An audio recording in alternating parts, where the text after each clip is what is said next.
என்னையா நகைச்சுவையா ஏதோ நண்பர் சற்று தாமதமாகிவிட்டது. அதுக்குள்ள இக்கூத்தை காண வந்த அனைவருக்கும் இந்த நாளின் வணக்கங்கள். சரி ராஜா, நம்ம கூத்து பார்க்க இவங்க எல்லாரும் வந்திருக்காங்களே, நம்ம இன்னைக்கு என்ன கதை சொல்ல போறோம்? இன்னைக்கு நம்ம சொல்ல போற கதை என்னன்னா சுற்றுச்சூழலை பத்தின கதை தான். சரி, சுற்றுச்சூழலை எப்படி பாதுகாக்கணும்னு எல்லாரும் ஒவ்வொன்னு சொல்லுங்க பாப்போம். சரி, சொல்லி தொலை. எங்க வீட்டுல நான் ஒரு பேர் போட மாட்டேன், எல்லாத்தையும் போட்டு எரிச்சிடுவேன். முக்கியமா எங்க பண்ணா இந்த பிளாஸ்டிக் கவர் குத்துறவங்க இருக்கலாம், அதை நம்ம போட்டு எரிப்பேன். அட முட்டா பையலே, பிளாஸ்டிக் கவர் எரிச்சா நம்ம நாடு மாசடைஞ்சு ஓசால ஓட்ட விழுந்துடும். மக்களே, நான் சொல்ற நல்லா கேட்டுக்கோங்க. நம்ம வீட்டுக்கு நம்ம பிளாஸ்டிக் கவரை பயன்படுத்தினாதானே அதை எரிக்கணும்னு தோணும். நம்ம பிளாஸ்டிக் கவரை பயன்படுத்தாம அந்த காலத்துல மஞ்சள் பையை பயன்படுத்தினாங்க பாருங்க, அதே மாதிரி நம்மளும் மஞ்சள் பையை பயன்படுத்தணும். ஆனா இப்ப இருக்க மனுஷங்களா மஞ்சள் பையை பயன்படுத்துறதுக்கு அவ்வளோ கஷ்டப்படுறாங்க. நம்ம மஞ்சள் பையை பயன்படுத்தினாதான் நம்ம சீக்கிரமா பிளாஸ்டிக் ஒழிக்க முடியும். மீண்டும் மஞ்சள் பையா? ஆமா, ஒரு பாட்டு வழியா சொல்லிடுவோமா? நாஸ்தியாச்சுனா நாடு பிளாஸ்டிக் பையால, அதை அடிச்சு வச்சு மஞ்சள் பையால.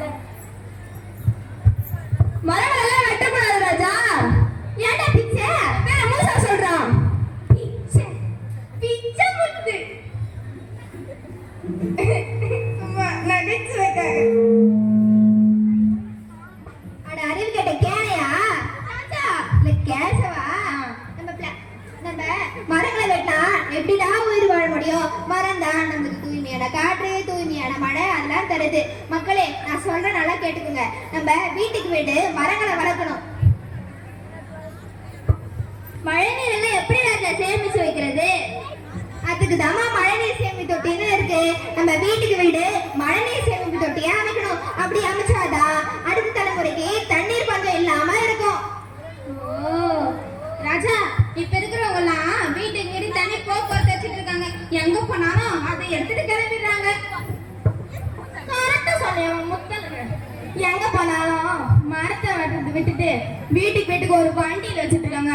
எங்க போனாலும் புருன்னு போங்க, இதை விட்டுட்டு போயிட்டு இருக்காங்க. கரெக்டா சொன்ன கோமாளி.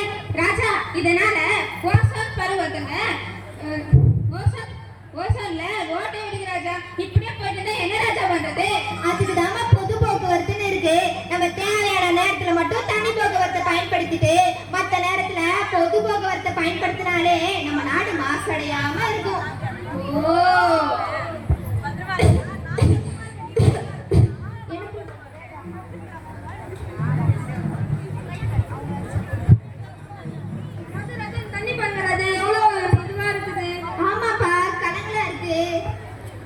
என்னப்பா இவ்வளவு கலங்களா இருக்கு?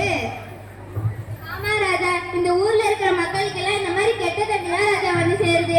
இந்த ஊர்ல இருக்க குளம், ஆறு, குட்டை, பக்கத்துல இருக்க சாயப்பட்டறையில இருந்து வர கழிவு எல்லாம் அங்க கலந்து இந்த மக்களுக்கு எல்லாம் கெட்ட தண்ணியா வந்து சேருது. அதனால மக்களுக்கு நிறைய நோய் எல்லாம் வருது. இதை தடுக்கணும்னா நம்ம என்ன ராஜா பண்றது? அதுக்குதாமா ஆறு, குளம், குட்டை பக்கத்துலாம் சாயப்பட்டறை அமைக்க கூடாது. அப்படி அமைக்கணும்னா கொஞ்சம் தூரத்துலதான் அமைக்கணும். ராஜா, இந்த நாடு பாரு எவ்வளவு ரொம்ப குப்பையா இருக்குது. இந்த மனுஷங்கெல்லாம் எங்க சாப்பிடுறாங்களோ அந்தந்த குப்பைங்களை அங்கங்கே போடுறாங்க ராஜா. இதுக்கு எதுக்கு குப்பை தொட்டின்னு ஒண்ணு வச்சிருக்காங்க? மக்கும் குப்பை மக்காத குப்பைன்னு வச்சிருக்காங்க. இந்த மனுஷங்கெல்லாம் அங்கங்கே போட்டுட்டு போயிடுறாங்க. என்னன்னு கேளுங்க ராஜா. கரெக்டா சொன்னப்பா. மக்களே, நான் சொல்றேன் நல்லா கேட்டுக்கோங்க. நம்ம வீட்டுக்கு வீடு மழைநீர் சேமிப்பு தொட்டி அமைக்கணும். அப்புறம் குப்பையெல்லாம் கண்ட இடத்துல போடக்கூடாது. இப்படி பண்ணாலே நம்ம நாடு மாசடையாம இருக்கும். சரி ராஜா, இவ்வளவு நல்லா பிரீஃபா சொல்லிட்டு